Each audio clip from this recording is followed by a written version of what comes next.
Syahrul Ramadan alladzi unzila fihi al-Qur'an. Bahwasanya bulan Ramadan adalah bulan diturunnya Al-Qur'an. Al-Qur'an kalamullah Ta'ala. Faman syahida minkum asy-syahra falyasum. Apabila engkau melihat bulan pada bulan awal kemarin, maka kita berpuasa seperti yang telah kita lakukan pada saat sekarang ini.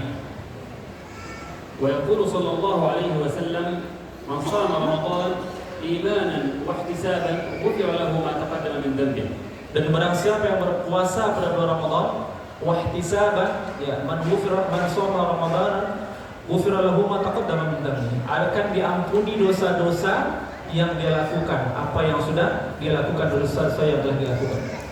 Wa inna wallahi natawajjahu ilaykum ya sya'ba Indonesia al-'azim al-karim bi akhlaqihi wa sifatihi min ikhwanikum في بلاد الشام وفلسطين ينقلون إليكم التحيات والسلام على ما قدمتم وتقدمون دائما، فأنتم أصحاب السبق في المستشفى الإندونيسي وسيارات الإسعاف والعديد من المساعدات في غزة. Dan pada kesempatan kali ini saya menyampaikan salam dari saudara-saudara kita yang ada di Syam atau di negeri Palestina untuk saudara-saudara, bapak-bapak, ibu-ibu yang hadir pada malam hari ini, dan terkhususnya untuk yang hadir pada malam hari ini dan umumnya untuk seluruh warga negara Indonesia yang telah selama ini membersamai, menolong, mendoakan, membantu saudara-saudara kita yang berada di negara Palestina hingga saat ini.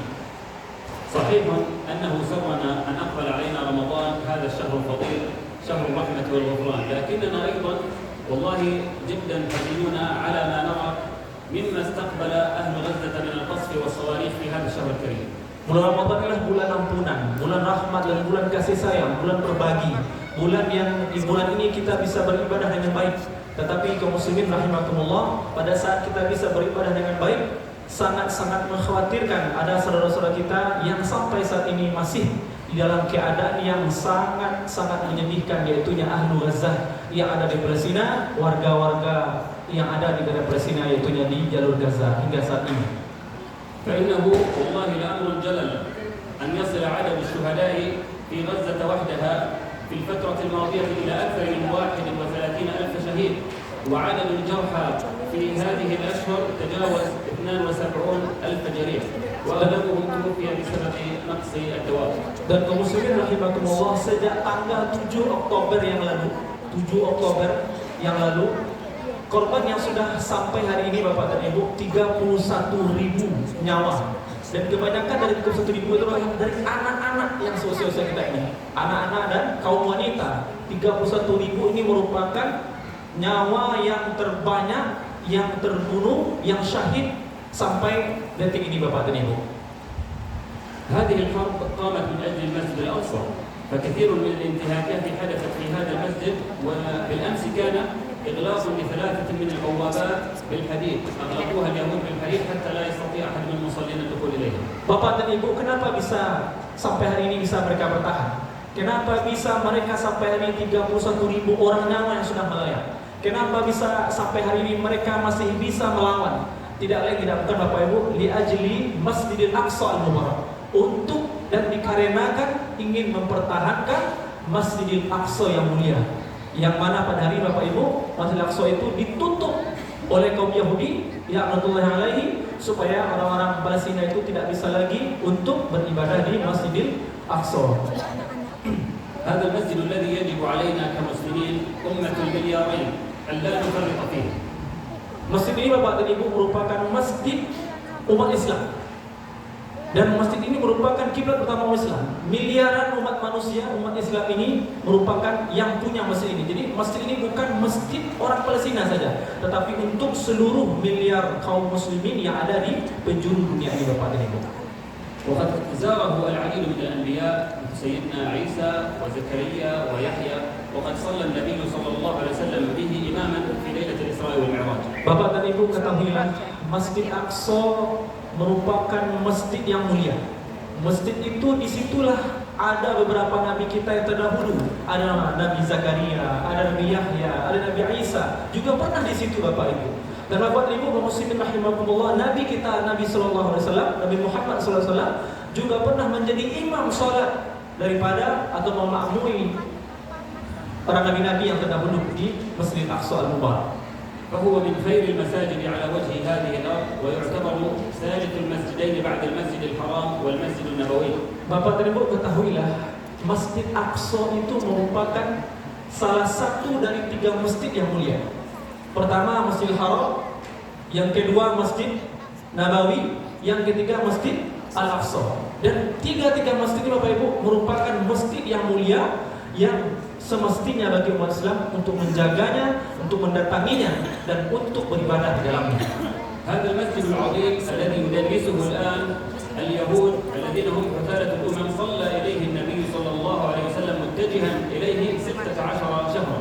Akan tetapi kaum muslimin rahimakumullah, saat ini masjid kita yang merupakan kiblat pertama umat Islam, 16 bulan Bapak Ibu dulu kaum muslimin sebelum kita, umat Nabi sebelum kita, maksudnya umat Rasulullah sebelum kita, berkiblat ke sana selama 16 bulan. Hari ini Masjid Aqsa itu dinodai, dikotori, dihancurkan. Itulah yang terjadi Bapak Ibu dengan kondisi masjid kita yang ada di negeri Palestina, Masjid Al-Aqsa. فكيف علينا أن لا نتحرك بعد أن سمعنا قول النبي صلى الله عليه وسلم لأن تهدم الكعبة حجرا حجرا أهون عند الله من أن يراق دم امرئ مسلم. Bapak dan Ibu kaum muslimin rahimakumullah, kalau seandainya Masjid Aqsa ini mereka ambil atau mereka hancurkan, ini berarti sama saja dia menghancurkan Ka'bah Al-Musyarrafah.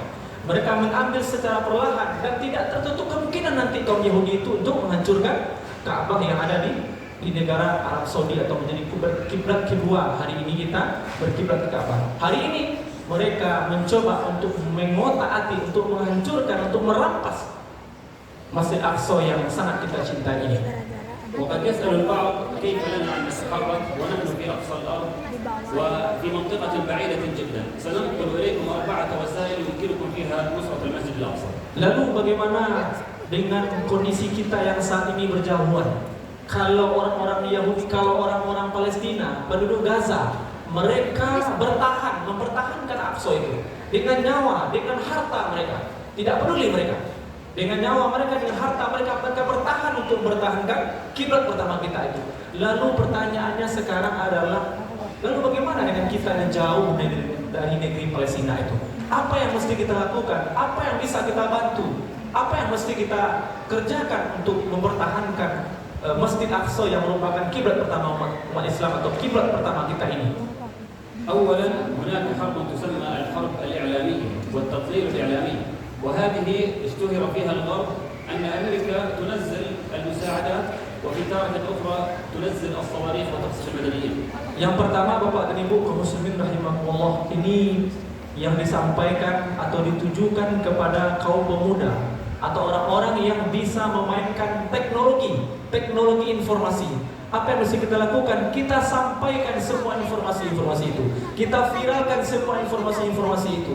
Kita kirimkan semua informasi yang terjadi di negeri Palestina itu sehingga penjuru dunia mengetahui bagaimana yang terjadi hari ini sampai hari ini yang ada di negeri Palestina sana. Kalau kita diam Bapak dan Ibu, kalau kita tidak gunakan handphone kita ini untuk men-share video, foto atau apapun dari Palestina, maka dunia tidak akan tahu.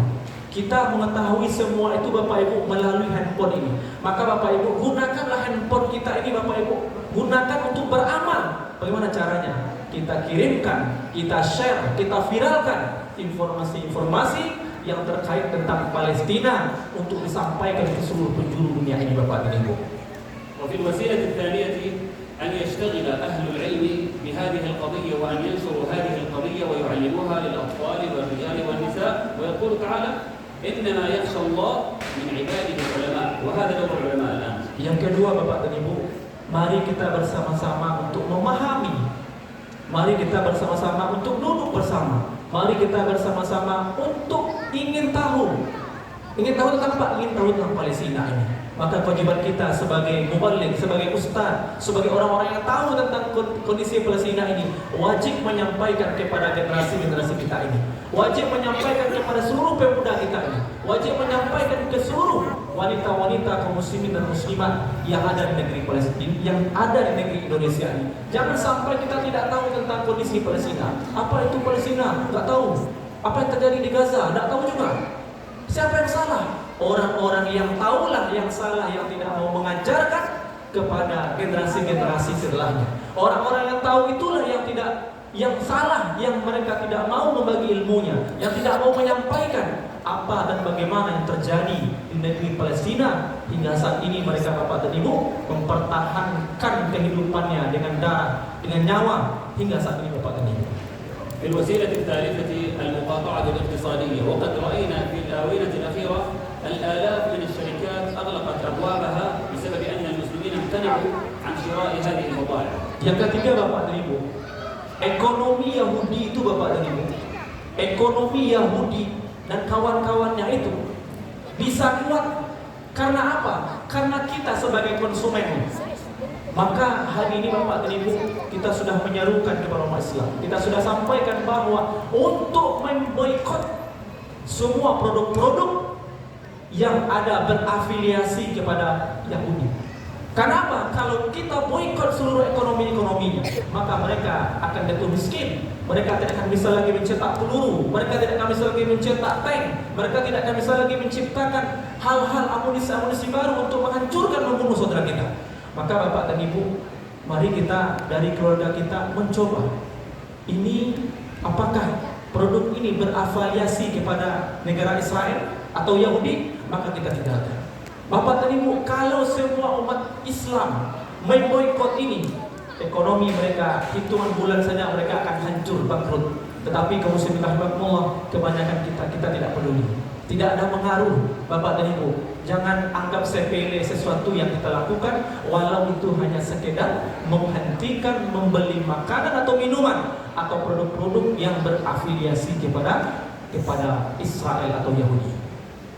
والسلاح الأقوى الذي يجب أن نأخذ به أن لا نقتل أطفال غزة بأموالنا، وهو الجهاد بالمال. يقول تعالى: انفروا خفافا وثقالا وجاهدوا بأموالكم وأنفسكم في سبيل الله ذلكم خير لكم إن كنتم تعلمون. Bapak dan Ibu rahimakumullah, adapun yang terakhir yang bisa kita lakukan untuk menolong saudara-saudara kita. Bapak dan Ibu lihat hari ini di TV, di berita, mereka yang hari ini meraung-raung kelaparan, pergi ke sini dibom, pergi ke sini dibom, pergi ke Mesir, ke Rafah dibom. Jadi yang mereka inginkan Bapak dan Ibu tidak hanya Masjidil Aqsa, yang mereka inginkan adalah nyawa saudara-saudara kita yang ada di negeri Palestina ini. Maka apa yang bisa kita lakukan dalam bentuk nyata? Wajahidu bi amwalikum wa anfusikum. Maka Bapak dan Ibu, kita berjihad. Dengan apa kita jihad? Kita tidak bisa jihad dengan nyawa, tidak bisa kita jihad. Tidak bisa kita berjihad, tidak bisa kita berangkat, tidak bisa kita membantu saudara kita, tidak bisa kita menolong mengangkat mereka dari luka. Tidak bisa. Tapi dengan apa? Bi amwalikum. Dengan harta yang kita miliki Bapak dan Ibu. Bapak dan Ibu, ini bulan Ramadan. Ayyul shadaqatin afdal, kata Rasulullah.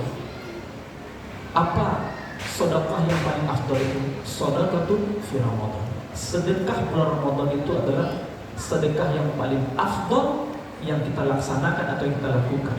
Maka Bapak dan Ibu, ini kesempatan bagi kita untuk membagi harta atau sedikit harta kita saja untuk kepedulian dengan saudara-saudara kita yang ada di negeri Palestina. Bayangkan Bapak dan Ibu, kalau anak kita, saudara kita yang dibunuh, yang dipotong, yang dihancurkan, yang kelaparan, bayangkan. Alhamdulillah hari ini Bapak dan Ibu kita sangat kenyang, berbuka dengan macam-macam, bersahur dengan macam-macam.